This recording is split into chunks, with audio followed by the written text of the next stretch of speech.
మాదిగా ఉపకులాల ఐక్యత చౌరసి మందాకృష్ణ మాదిగర్ నాయకత్వం చౌరసి మందాకృష్ణ మాదిగర్ నాయకత్వం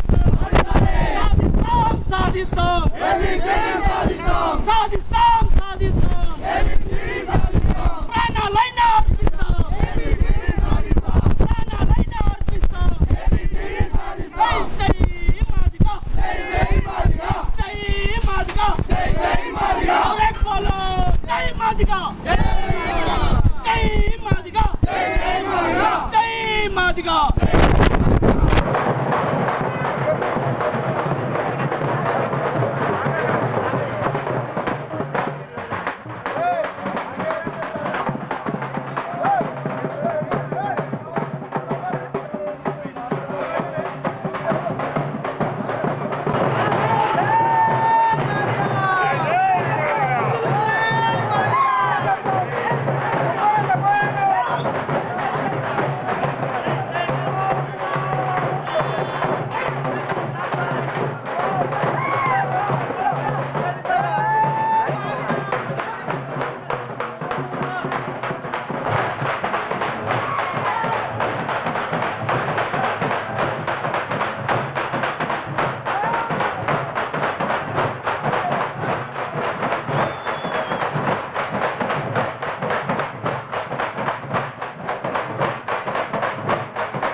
గత 30 సంవత్సరాలుగా మందాకృష్ణ మాదిగర్ నాయకత్వంలో ఈ పోరాటం జరుగుతూ ఉంది. ఎస్సీలలో ఏబిసిడీలు వర్గీకరణ జరగాలని మరి గత 30 సంవత్సరాలు జరుగుతున్న పోరాటంలో మరి కాంగ్రెస్ ప్రభుత్వం కానీ బీజేపీ కానీ మాకు పూర్తిగా మద్దతు ఇవ్వడం జరిగింది. మరి కాంగ్రెస్ ప్రభుత్వం కమిషన్ ఇవ్వడం జరిగింది. ఆ కమిషన్ పేరే అఖ్తర్ కమిషను. ఈ రాష్ట్ర అఖ్తర్ కమిషన్ ఈరోజు మరి మా జిల్లాకు నిజామాబాద్ జిల్లాకు రావడం మాకు సంతోషంగా భావిస్తూ ఉన్నాం. మా వాటా మాకు మరి జనాభా మాదిగా జాతీయ జనాభా మరి 12% 13% ఉన్న జనాభాకు మా వాటా మాకు ఇవ్వాలని చెప్పేసి నిరంతరం పోరాటం చేస్తూ ఉన్నాం. అది ఆర్థికంగా, విద్యారూపంగా, ఆర్థిక రూపంగా, సామాజిక రూపంగా మరి అన్ని రూపాలలో ఎస్సీ వర్గీకరణ జరిగే విధంగా మా ఉపకులాలకు కూడా న్యాయం జరిగే విధంగా నిరంతరం మందాకృష్ణ మాదిగర్ నాయకత్వంలో పోరాటం చేస్తున్నాం. మరి ఇలా మరి కమిషన్ గారు మరి అఖ్తర్ కమిషన్ గారు రావడం అనేది మాకు చాలా సంతోషమైన విషయం. అఖ్తర్ కమిషన్ గారికి మరి వివిధ గ్రామాల నుంచి, అది రాపూర్ నుంచి, రిందల్వాయి నుంచి దప్పు కళాకారులుగా మరి వివిధ గ్రామాల ముల్లం గ్రామం నుంచి కూడా దప్పు కళాకారులుగా చాలామంది మన దప్పు కళాకారులు రావడం జరిగింది. ప్రతి ఒక్కరూ విజ్ఞప్తి ఇవ్వడానికి వచ్చాం. మాదిగా జాతికి న్యాయం జరిగే విధంగా చొరవ చూపుతుంది కమిషనర్ అని చెప్పేసి మేము మరి విజ్ఞప్తి చేస్తూ ఉన్నాం. మరి అలా ఆ విధంగా ఆలోచిస్తూ ఉన్నాం. దయచేసి ఇప్పటికైనా సుదీర్ఘంగా మా ఉక్కుపుకాల సింధులు, దక్కలి, రెల్లి, పాకి వివిధ సంఘాలకు సంబంధించి, వివిధ కులాలకు సంబంధించి మరి అందరం రావడం జరిగింది జిల్లా నుంచి. మాకు న్యాయం జరిగే విధంగా మరి మాలలు ఒకటే కులం, మరి మాదిగలు 59 కులాలు ఉన్నారు. 59 కులాల్లో మా ఉపకులకు న్యాయం జరిగే విధంగా మరి చొరవ చూపాలని చెప్పేసి గౌరవ మందాకృష్ణ మాదిగర్ నాయకత్వంలో ఉద్యమం నడుస్తూ ఉన్నాం. జై జై మాదిగా, జై మాదిగా.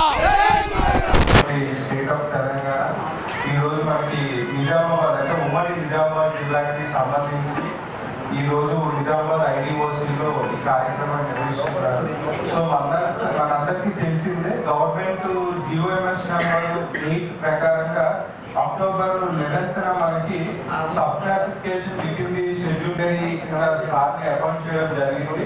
సో అందులో భాగంగా సార్ అన్ని ఉమ్మడి జిల్లాల్లో కూడా మీటింగ్స్ అనేది పబ్లిక్ హీరింగ్ ఇది అన్ని చేస్తూ ఉన్నారు. సో అందులో భాగంగా ఈ రోజు మనకి నిజామాబాద్ అండ్ కామారెడ్డి 2 జిల్లాలకి సంబంధించిన రిప్రజెంటేషన్స్ కానీ అదేవిధంగా మనకి వివిధ సంఘాలు అసోసియేషన్ వాళ్ళు ఇచ్చే వినతులు ఈరోజు స్వీకరించడానికి ఈరోజు నిజామాబాద్ జిల్లాకి రావడం జరిగింది. సార్తో పాటు అసిస్టెంట్ డైరెక్టర్ శ్రీధర్ గారు కూడా ఈరోజు ఇక్కడికి రావడం జరిగింది. సో సార్ని వెల్కమ్ చేస్తూ మాట్లాడవలసిందిగా కోరుకుంటున్నాం. Thank you sir.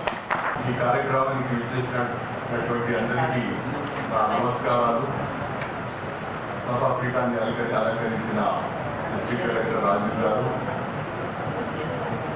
Is officer Ankit గారు, నాతోటి ఇక్కడికి వచ్చినటువంటి శ్రీధర్ గారు అడిషనల్ డైరెక్టర్, తర్వాత నా స్టాఫ్ జిల్లా మీకు కూడా మరొకసారి ధన్యవాదాలు, కృతజ్ఞతలు, నమస్కారాలు.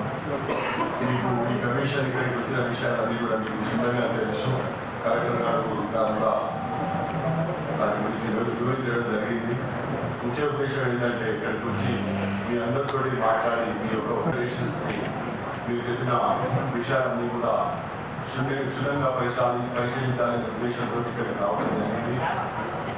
ఇంతకుముందు వేరే జిల్లాలో హైదరాబాద్, రంగారెడ్డి, సంగారెడ్డి ఇంకా ఇతర జిల్లాలో కూడా పర్యటించి అక్కడ రిప్రజెంటేషన్స్ తీసుకోవటం, అక్కడ వచ్చినటువంటి వారిని క్షుణ్ణంగా పూర్తిగా వినటం, అర్థం చేసుకోవడం జరిగింది. దాంట్లో భాగంగా ఈరోజు ఇక్కడ రావడం జరిగింది. దీని తర్వాత జస్ట్ ఇదేంటంటే ఇక్కడ గ్యాదర్ అయ్యేటందుకు ముఖ్య ఉద్దేశం ఏంటంటే మీరు ఏది చెప్పదలుచుకున్నా కూడా ఎలాంటి ఒత్తిడి లేకుండా నిర్భయంగా కమిషన్ ముందు చెప్పుకోవచ్చు. ఈ విషయాలైనా కూడా మీరు రాతపూర్వకంగా ఇవ్వాలన్నా కూడా రాతపూర్వకంగా ఇవ్వచ్చు. దాని తర్వాత మీకు ఈ కమిషన్ కంప్లీట్గా ఒక ఆపర్చునిటీ అంటూ ఇస్తుంది. మీరు క్షుణ్ణంగా విన్న తర్వాతనే మీ రిప్రజెంటేషన్ పూర్తిగా పరిశీలించిన తర్వాతనే ఏదైనా నిర్ణయం తీసుకొని గవర్నమెంట్ రిపోర్ట్ చేయడం జరుగుతుంది. దీని తర్వాత ఈ కార్యక్రమం తర్వాత మా కమిషన్ సభ్యులు నాతో వచ్చిన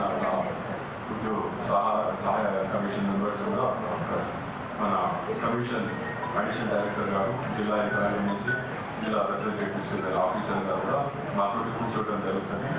మీరు ఏది చెప్పదలుచుకున్నా కూడా మీరు కూర్చున్నప్పుడు వచ్చి చెప్పండి, రాతపూర్వకం కూడా ఇవ్వండి. ఒక ప్రకారం అంటూ దీనికి ఏది లేదు. మీరు ఏది చెప్పినా వింటాము, ఏది రాసిచ్చినా కూడా తీసుకుంటాము. అన్నీ కూడా పరిగణలోకి తీసుకొని ఒక రిపోర్ట్ అంటూ గవర్నమెంట్ చేయడం జరుగుతుంది. మేము ఇంతవరకు 7 జిల్లాలలో పర్యటించి దీంతో 8 జిల్లాలుగా పర్యటన పూర్తి చేసుకున్నాము. అక్కడ కూడా చాలా డిసిప్లిన్గా చాలా మంచిగా వాళ్ళు చెప్పడం జరిగింది. వాళ్ళ విషయాలు కూడా చెప్పిన విషయాలు కూడా సంపూర్ణంగా రాసుకోవడం జరిగింది. ఆ విధంగా ఇక్కడ కూడా కార్యక్రమాన్ని చేపడతాము. మీతో కోరుకునేది ఏంటంటే ఈ కమిషన్కి సంపూర్ణ సహకారం మీ పరిధిలో ఉన్నంత వరకు మీరు చేయగలిగే వరకు అందిస్తారని కోరుకుంటూ నాకు అవకాశం ఇచ్చేందులో జిల్లా రంగానికి మీ అందరికీ కూడా ఇక్కడ మీ అమూల్యమైన టైం స్పెండ్ చేసి వచ్చినందుకు కూడా ధన్యవాదాలు. Thank you very much. ఈ ఆర్డర్లో టోకెన్స్ ఇవ్వడం జరిగింది. ఆ నెంబర్ వారీగా పిలవడం జరుగుతుంది. సో మనము ఇంకో మినీ కాన్ఫరెన్స్ హాల్లో ఉంటాము. సో అక్కడ మీరు బ్యాచెస్ గానైనా ఇండివిజువల్ గానైనా ఆ సేమ్ ఆర్డర్ని ఫాలో అయ్యి వచ్చి మీ రిప్రజెంటేషన్స్, మీ వెనుకలు చెప్పగలరు. Thank you.